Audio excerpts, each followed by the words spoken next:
matin. Afin que l'on sache que tu es Dieu ce matin. Afin que les nations sachent que tu es Dieu. Parce que le nombre de chrétiens qui t'adorent et te louent ce matin, Seigneur, témoigne que tu es Dieu. Ah, nous avons un Dieu puissant. J'aimerais simplement que nous fassions ce petit refrain et que pendant que nous allons le chanter, que chacun de nous dise, Seigneur, nous sommes fiers de t'appartenir. Hey, Pana, Azala Kananda, Be, Hey, Bana, Azala Kananda, Mokili, Eba, Lelo. Alléluia. Nous sommes unis, Tozana Nzambe. Ebana, Bandokia quartier, Bae Bango. Andokia famille, Bae Bango. Ae Bango, Banganga, Bae Bango. Que le monde sache que nous avons toi.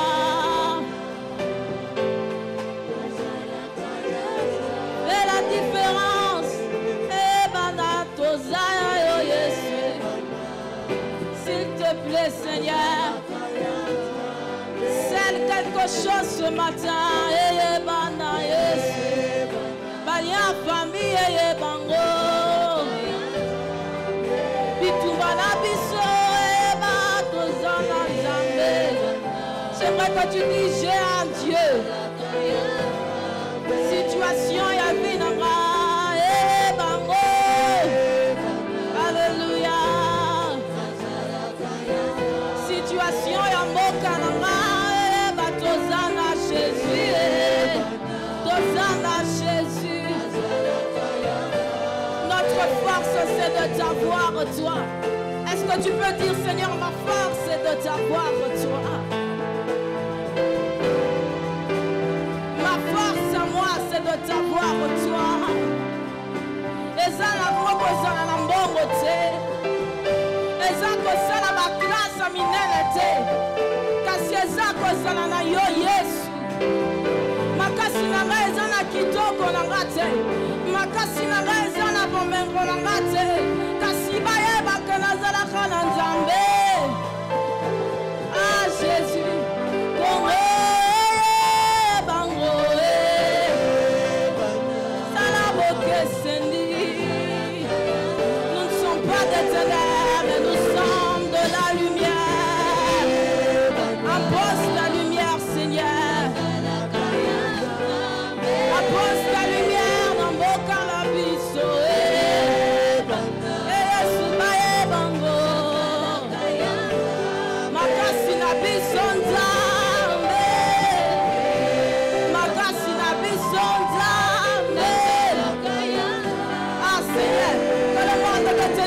Comprendre ce matin.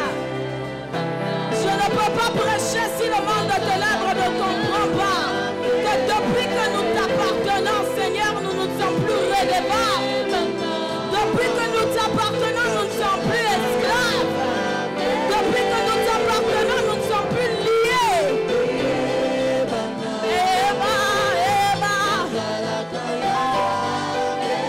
Jésus, nous sommes forts en toi. Nous sommes forts en Christ. Nous ne luttons pas contre la chair et le sang, mais contre les dominations, les principautés, les réclamations, les lois établies dans ce monde. Notre unité, Jésus, c'est de t'appartenir à toi, Seigneur.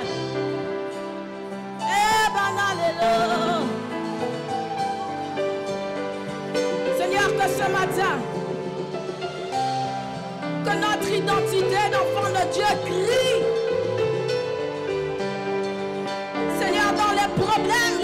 difficultés, les blocages, que notre identité d'enfant de Dieu crie.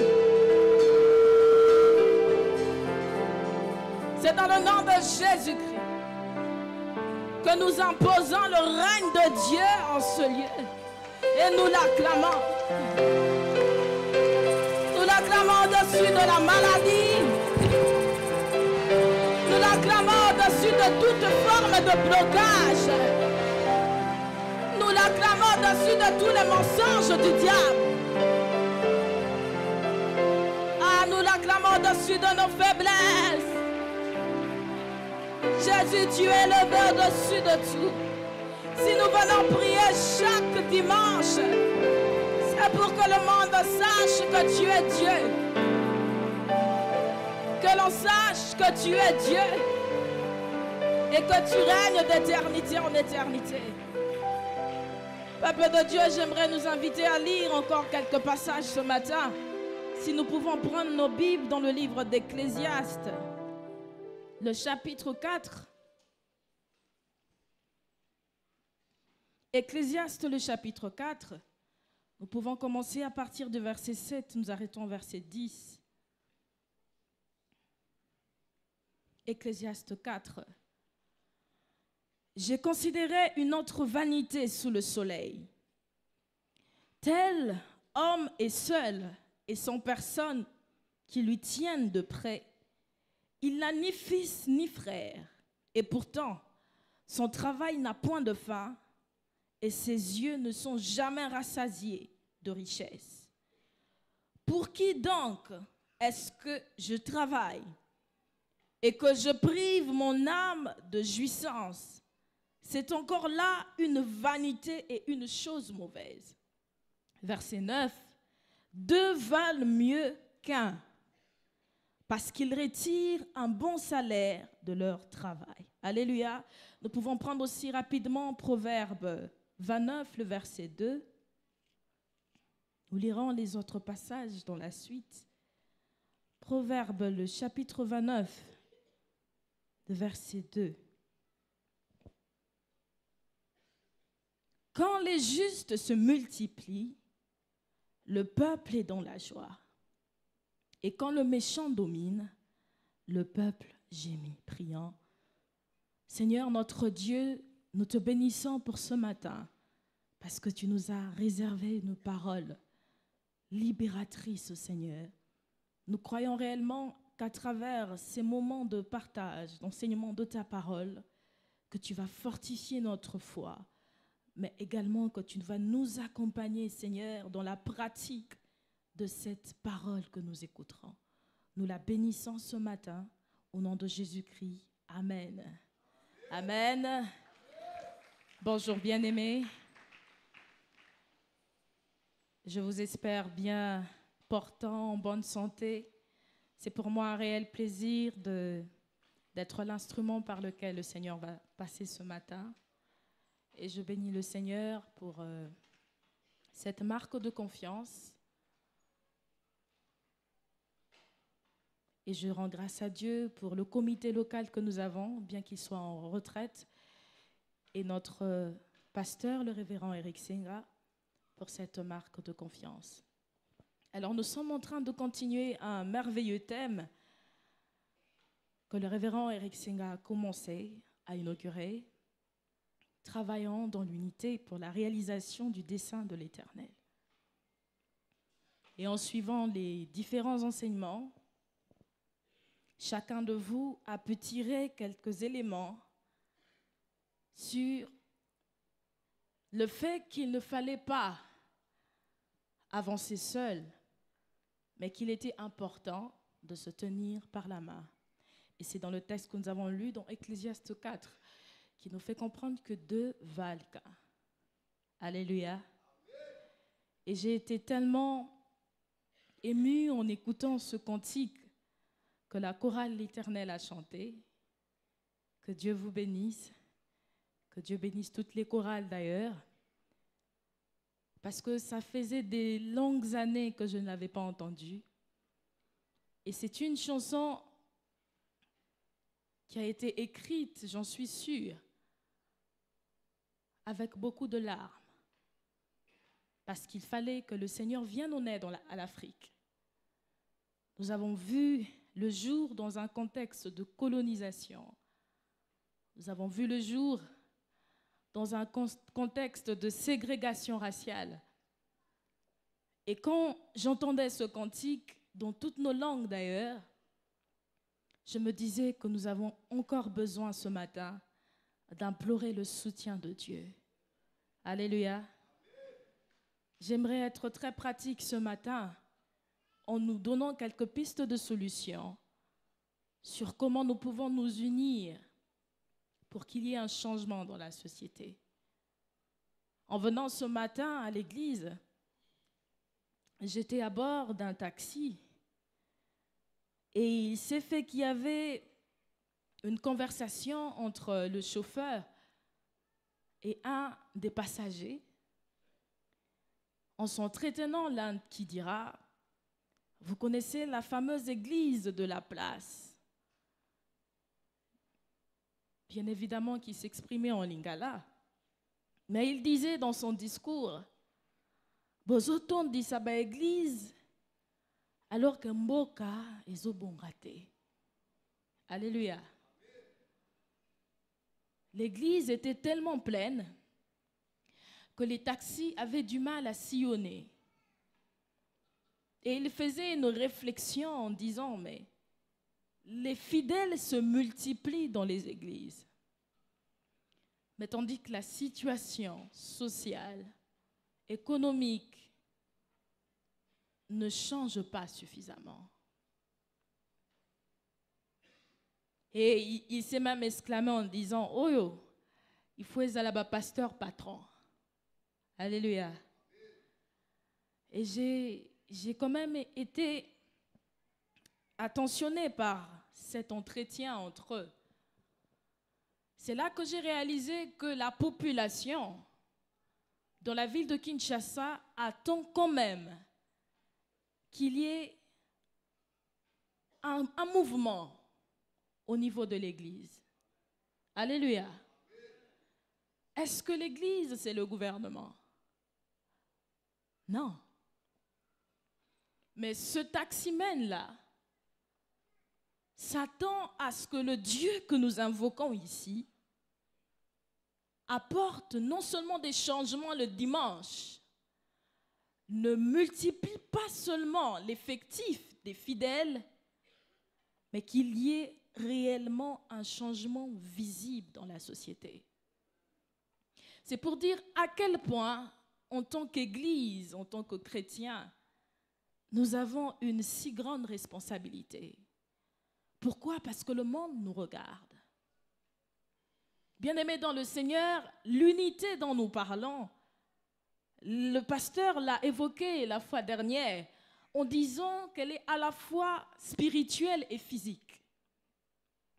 Elle a des implications dans le spirituel, mais également, il faudrait qu'elle ait à la fois des implications et des conséquences sur le plan visible et physique. C'était ça la réaction de ce taximène. Vous dites être unis. Vous venez le dimanche au culte. Mais pourquoi nous ne voyons pas le changement? En commençant par l'aspect spirituel, en me basant sur Jean 17, 21, c'est Jésus qui fait un rapport à son Père après avoir achevé sa mission. Et dans sa prière, tandis qu'il recommandait les chrétiens qui se convertiraient par l'évangile, il dit « Je prie qu'ils soient un, comme moi je suis un avec toi ».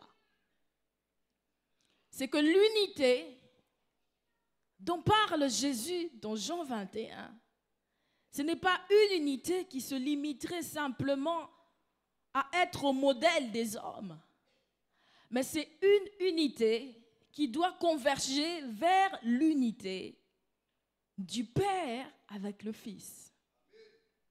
Alléluia. C'est que si nous nous limitons à la considérer comme une unité physique, à partir de nos appartenances, nous allons faillir quelque part. Et si je pourrais compléter ce texte dans Ecclésiaste, en essayant de contextualiser, de faire un rapprochement entre Jean 21 et Ecclésiaste 4, je dirais deux valent qu'un. Ils sont unis, oui, mais au modèle de Jésus-Christ qui est uni au Père. Alléluia. Parce que bien-aimés dans le Seigneur, on peut s'unir aussi pour le mal. Alléluia. Combien d'associations aujourd'hui, au XXIe siècle, ne constatons-nous pas pour détruire la jeunesse? Hier, la jeunesse était une cible, mais aujourd'hui, ce sont les enfants qui en sont victimes. Combien d'organisations mondiales aujourd'hui se lèvent pour détruire les enfants de 0 à 4 ans? Quand vous voyez dans un pays où on vote une loi, où on écrit un livre pour commencer à enseigner aux enfants de la maternelle à partir de 0 à 4 ans, 4 ans à 6 ans, c'est quoi la masturbation? C'est quoi l'homosexualité? C'est quoi le sexe? Mais ils se sont unis, n'est-ce pas? Et si c'est une obligation dans toutes ces écoles, n'est-ce pas que c'est de l'unité? C'est pour dire que j'aimerais simplement, en trait de jeu, nous faire comprendre que l'unité dont il s'agit, c'est une unité au modèle du Fils attaché au Père. Alléluia. Quand nous sommes dans le contexte du tribalisme, n'est-ce pas une unité? Nos origines font en sorte que nous devenons unis. Mais malheureusement, ce n'est pas au modèle de Christ. Car lui-même, qui était juif, est venu mourir pour toutes les autres cultures. Et donc, cela ne rejoint pas le modèle par excellence, qui est celui de Christ attaché à son Père. Et donc, la Trinité n'est pas qu'un débat doctrinal. La Trinité, un Dieu qui accepte d'être à la fois le Père, le Fils et le Saint-Esprit, c'est simplement pour nous faire comprendre à quel point nous devons être unis. Pourquoi? Parce qu'au travers de cette Trinité, il y a la valorisation de chacune des personnes en Dieu. Alléluia. On ne peut pas parler d'unité si on ne tombe pas vers un processus de valorisation du prochain.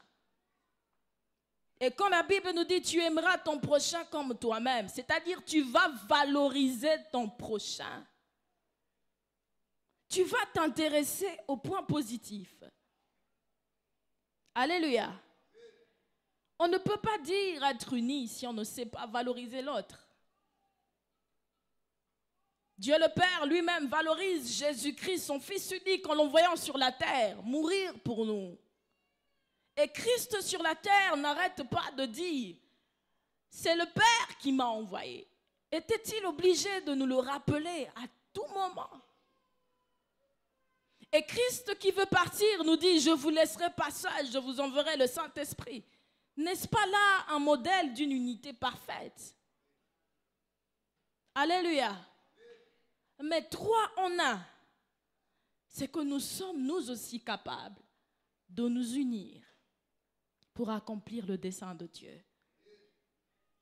Bien évidemment, c'est une unité qui n'a pas demandé du travail à Dieu. Pourquoi? Parce que l'unité, c'est la nature de Dieu. L'unité fait partie de la nature de Dieu. Il ne fait pas d'effort pour l'être.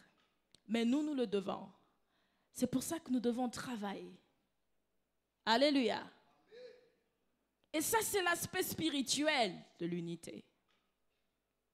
Bien que nous pouvons travailler pour ressembler à Dieu, pour calquer le modèle par excellence de l'unité de Dieu, nous devons aussi travailler dans nos rapports interpersonnels avec les autres. C'est C'est dans cette optique qu'intervient l'unité qui doit être visible aux yeux des hommes. Nous ne pouvons pas, en tant que chrétiens, dire que nous sommes unis si les œuvres ne les attestent pas. Alléluia. Et si je reviens que sur l'aspect de la valorisation, dans le jargon quinois, c'est tellement facile. On rencontre plusieurs expressions qui dévalorisent les autres. Que ce soit dans nos tribus, que ce soit dans toutes les organisations que nous avons. Nous prenons peu de temps à valoriser les autres. Et même en famille, nous prenons peu de temps à le faire. Disons que c'est peut-être réservé à la culture occidentale. Ce sont eux qui se disent des mots chaleureux, ce sont eux qui se valorisent. Cela n'a rien à voir avec cela. Nous sommes appelés à nous valoriser les uns les autres. Alléluia. Au-delà d'un compliment, nous pouvons reconnaître la compétence de l'autre. C'est à cela que nous sommes appelés à travailler. Parce que nous ne pouvons pas nous tenir la main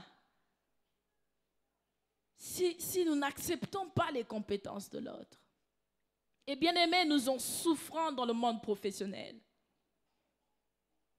Combien de combats nous ne rencontrons pas au travail, dans les affaires et parfois en famille, simplement parce que nous n'avons pas la force de reconnaître ce qui est dans l'autre.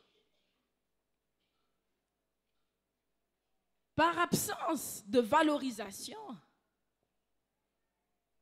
nous tombons dans la jalousie. Alléluia. La jalousie, c'est quoi? C'est le manque de reconnaissance de la compétence de l'autre. Alléluia.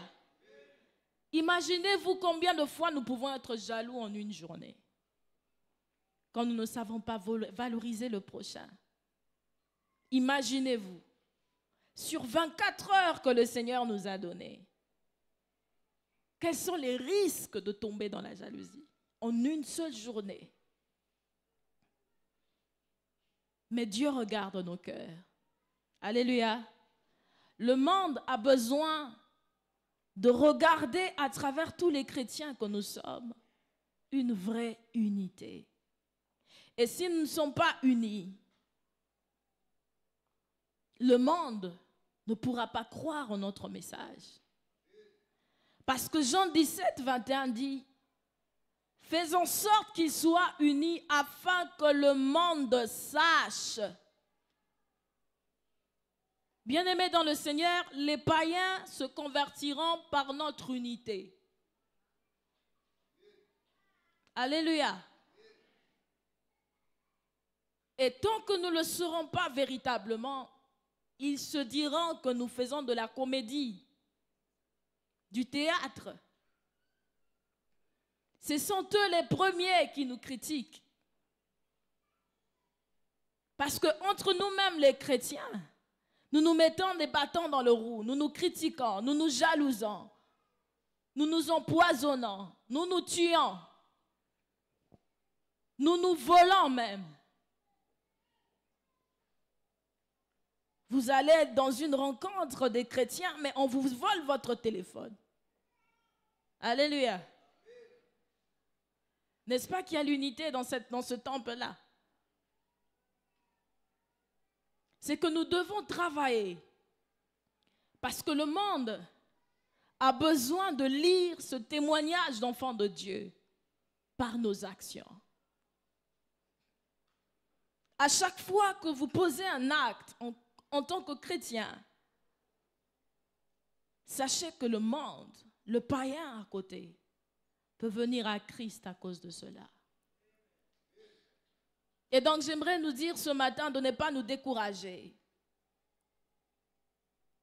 Proverbe 29, 2 nous dit quand les justes se multiplient, le peuple est dans la joie. Quand les justes se multiplient. C'est-à-dire qu'ils sont au-delà de 2, au-delà de 3, au-delà de 4. Le peuple est dans la joie. Mais qu'est-ce que l'on doit comprendre par les justes? Ne dirions-nous pas que nous avons des dirigeants justes, chrétiens? Mais est-ce que le peuple est dans la joie? Alléluia. Alléluia. La multiplication est présente. 2 valent qu'un. Mais est-ce que le peuple est dans la joie? Est-ce que votre environnement direct est dans la joie? D'après les statistiques, il y a au moins 80% des chrétiens, bien évidemment comptabilisés à cause du nombre d'églises qu'il y a dans la ville de Kinshasa. Mais est-ce qu'autour de nous, à cause de cette multiplication visible, sommes-nous dans la joie? Est-ce que la population est dans la joie? Bien-aimés, pas plus tard que quelques mois, nous avons tous été victimes, alarmés par les enlèvements. Pour ne prendre que la situation de l'insécurité. À votre avis, ces personnes qui enlevaient les autres, étaient-elles chrétiennes ou non? Avaient-elles des églises, oui ou non? Alléluia. Ce sont des réflexions comme ça que nous pouvons faire de façon pratique dans notre société. C'était des chrétiens. C'était parfois aussi des ouvriers dans les églises. Si vous faites un sondage, vous vous rendrez compte qu'il y avait des choristes. Il y avait peut-être des intercesseurs, il y avait des protocoles, il y avait des gens de la logistique. Parce que c'était des jeunes gens. Mais à quel prix étaient-ils prêts et prêtes à faire du mal au prochain? Bien-aimés, dans la société de façon pratique, au quotidien, nous avons la responsabilité de rester la lumière du monde. Alléluia. Bien-aimés, il n'y a pas des jours dans la semaine où nous devenons ténèbres. Si vraiment nous acceptons que nous sommes des lumières. Si nous devenons des ténèbres, le monde ne va pas nous détecter. Et si dans votre entreprise, on vous confond aux ténèbres, il y a un problème. Parce que l'unité que nous avons a pour conséquence de faire en sorte que le monde témoigne qu'il existe un Dieu. Alléluia. Si à travers nos vies, on ne peut pas témoigner que Dieu existe, alors il y a un problème. Si après que les chrétiens soient nommés, il n'y a pas de changement autour de lui, c'est-à-dire que les gens ne témoignent pas qu'il y a un changement. Bien-aimés, nous serons élevés dans cette société. Mais n'oublions pas que nous sommes des lumières. Alléluia. Il y a ceux qui viennent d'avoir l'examen d'État, qui ont réussi. Mais bien aimés dans le Seigneur, par quel moyen? Alléluia. Est-ce qu'au-delà de festoyer, vos condisciples peuvent dire, en tout cas, on a passé les épreuves d'examen d'État. Lui, il est une lumière. Alléluia. Vous savez, c'est après les examens d'État où on ne sait pas qui est chrétien, qui ne l'est pas. Tout le monde a la même peau. Moi, je me rappelle à l'époque, il suffisait que le surveillant sorte. Il y a quelqu'un qui disait, faites monter l'argent. Que chacun donne une somme d'argent pour qu'on ne surveille pas comme il se doit.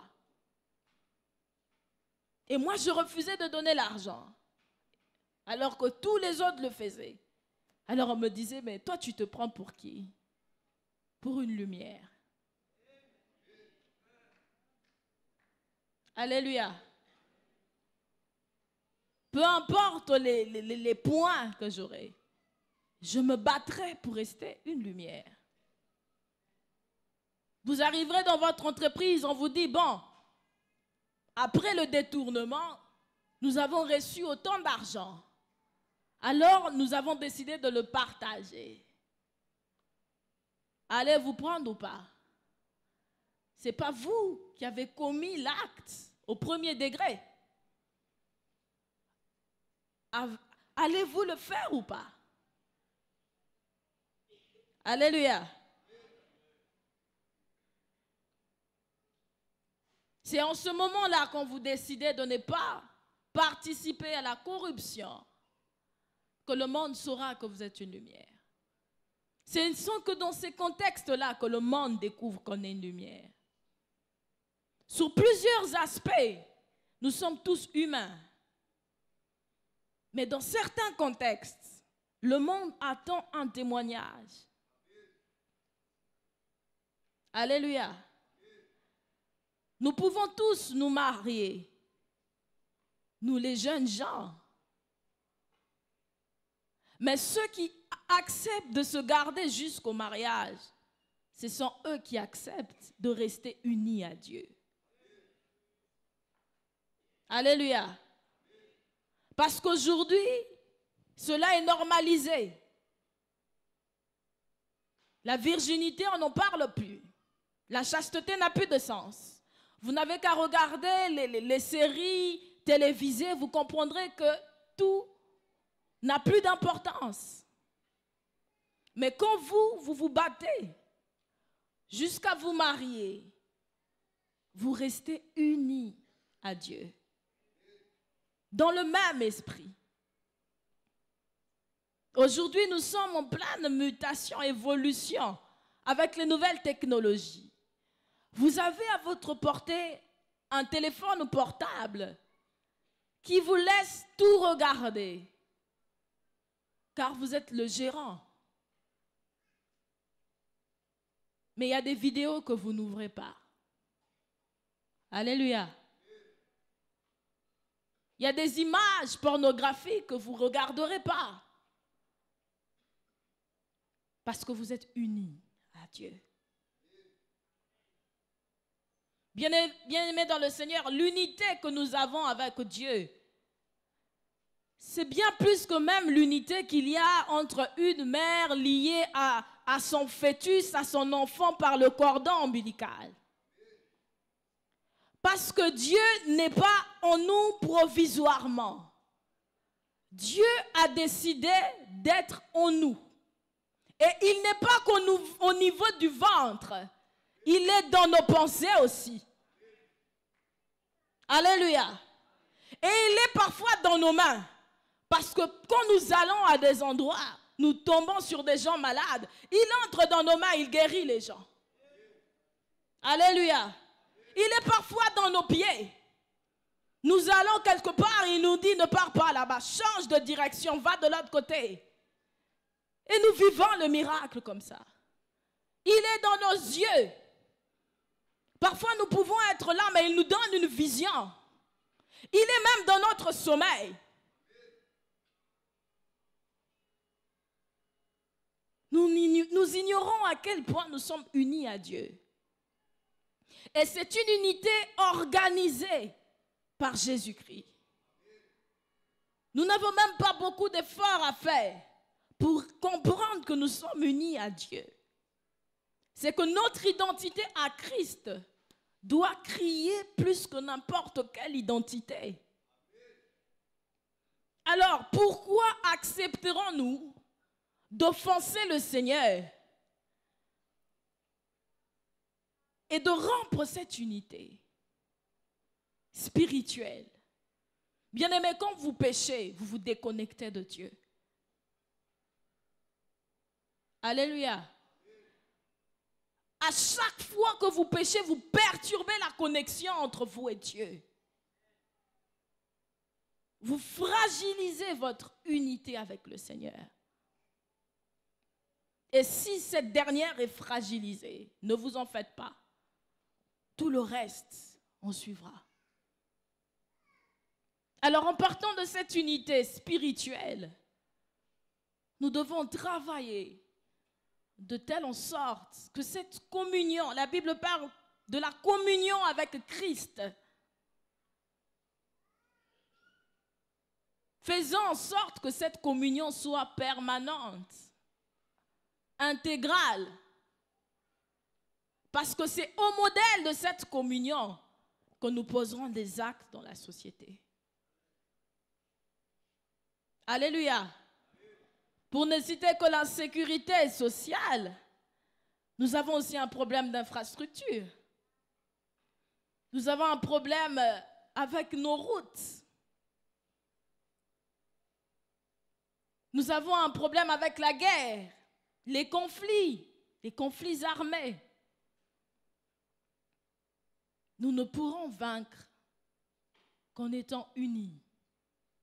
Mais l'unité, j'insiste, humaine va faillir. Il faudrait qu'elle soit au modèle de Christ. Alléluia. Est-ce que tu peux acclamer le Seigneur si tu es d'accord?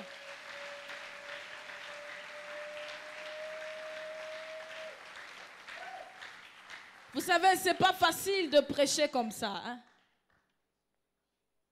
Je veux vous choquer, bien-aimés dans le Seigneur. La RDC fait partie des 5 pays pauvres au monde.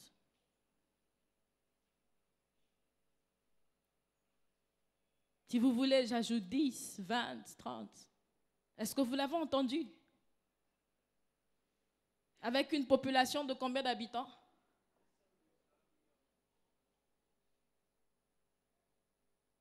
Pourquoi?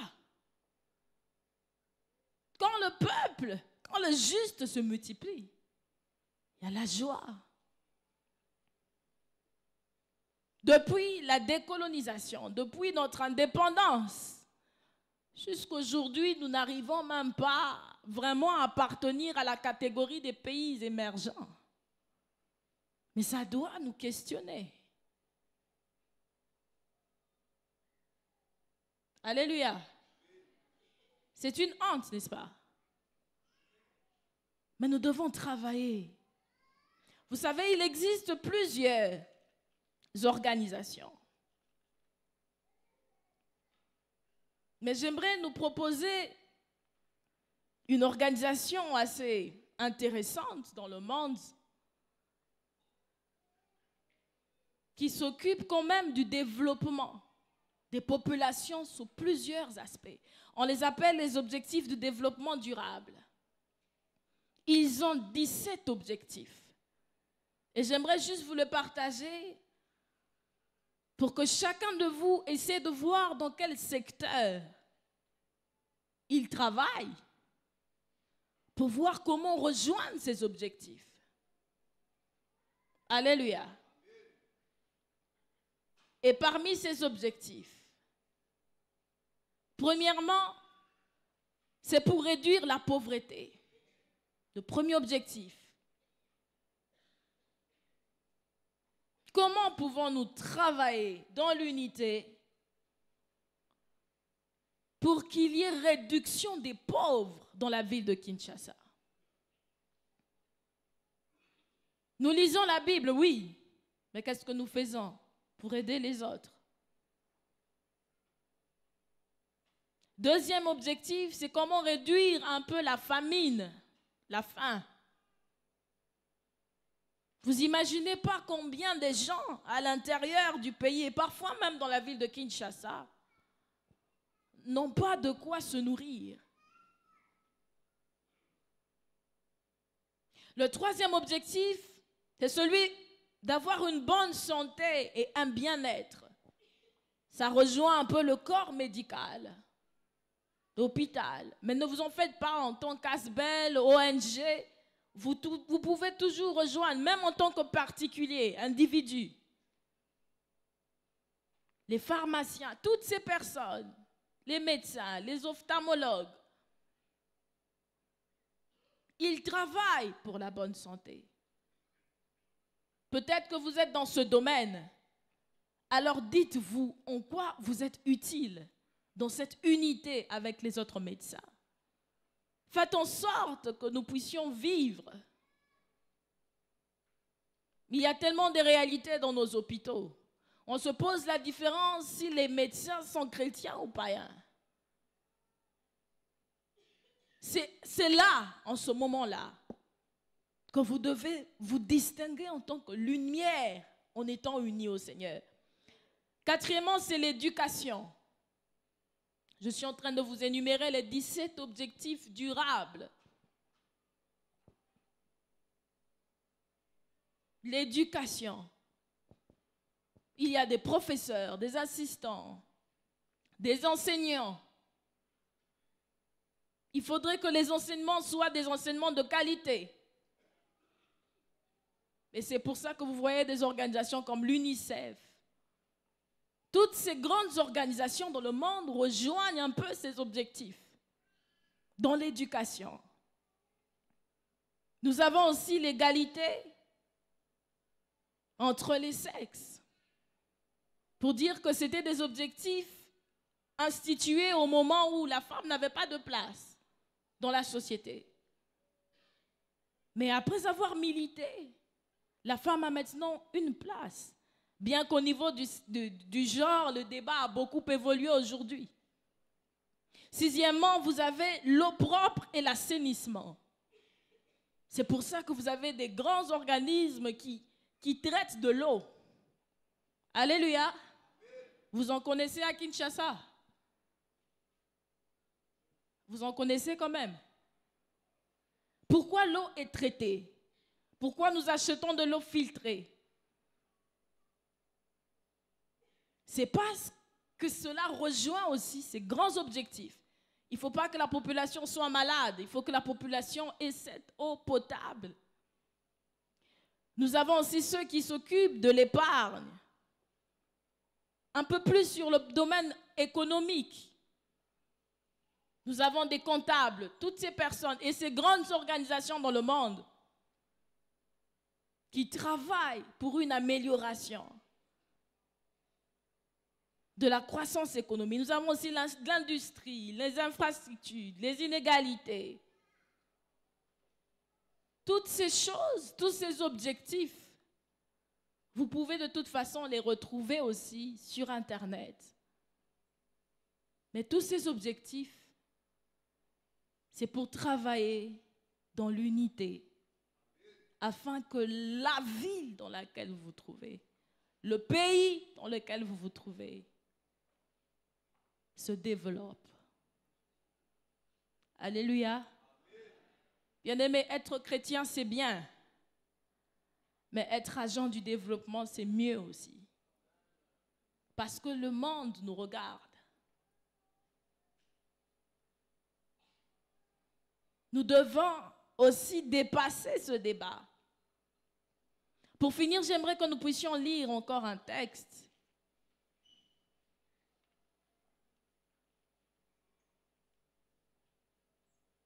Matthieu 12.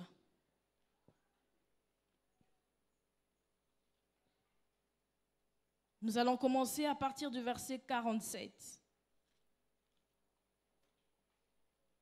Matthieu 12, à partir du verset 47.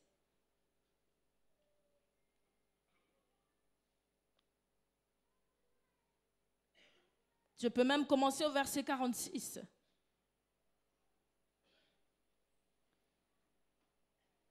Comme Jésus s'adressait encore à la foule, voici sa mère et ses frères qui étaient dehors.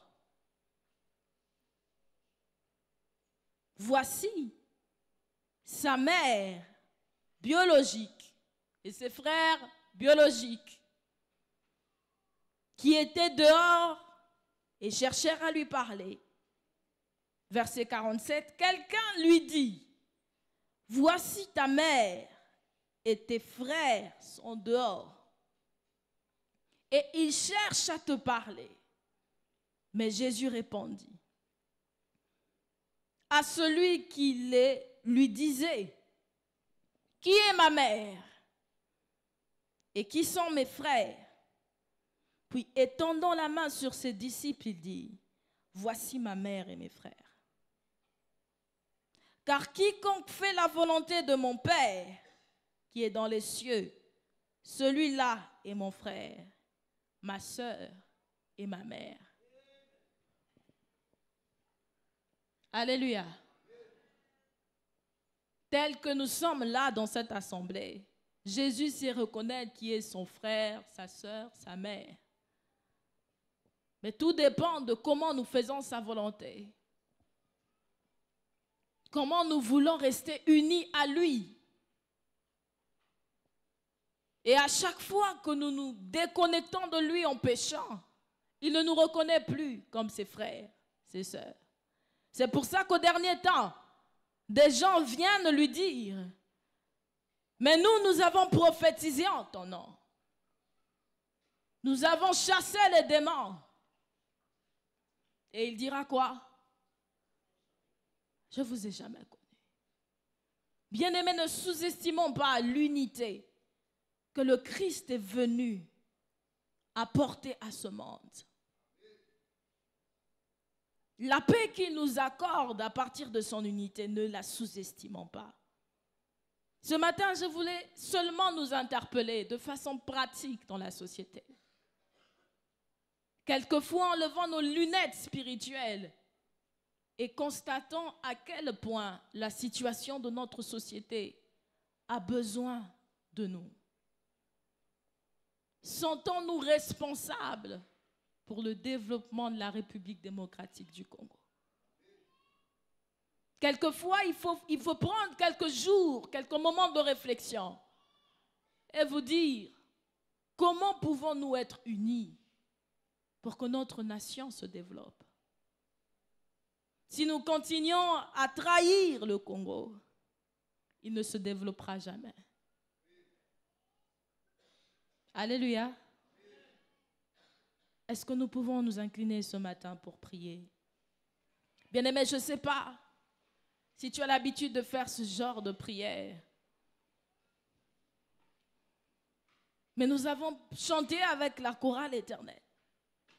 Je disais, Seigneur, viens en aide à l'Afrique. J'aimerais que tu le fasses. Peut-être que ce sera ta première fois d'orienter ta prière vers ton pays. Nous avons tellement de défis. Et nous voulons dire ce matin, Seigneur, nous voulons nous unir à toi pour accomplir ton dessein pour notre nation. Peu importe notre domaine. Bien-aimé, peut-être que ton champ n'était pas assez étendu. Peut-être que tu étais encore dans une forme d'égocentrisme. Tu ne travaillais que pour toi et pour ta famille. Ou tu ne travaillais que pour avoir un salaire à la fin du mois. Mais ce matin, le Seigneur te dit, tu dois t'unir à lui pour accomplir son dessein pour le Congo. Tu dois t'unir à Dieu pour accomplir le dessein de Dieu pour cette nation. Seigneur, nous avons des larmes pour le Congo. Des larmes qui ne s'arrêtent pas. Nous voulons nous unir à toi d'abord, auteur de toute inspiration. Montre-nous la voie, comment nous pouvons emmener notre pays à quitter cette situation, à ne plus être compté parmi les pays les plus pauvres au monde, compte tenu de ses richesses, compte tenu de son potentiel. Seigneur, nous voulons nous unir à toi.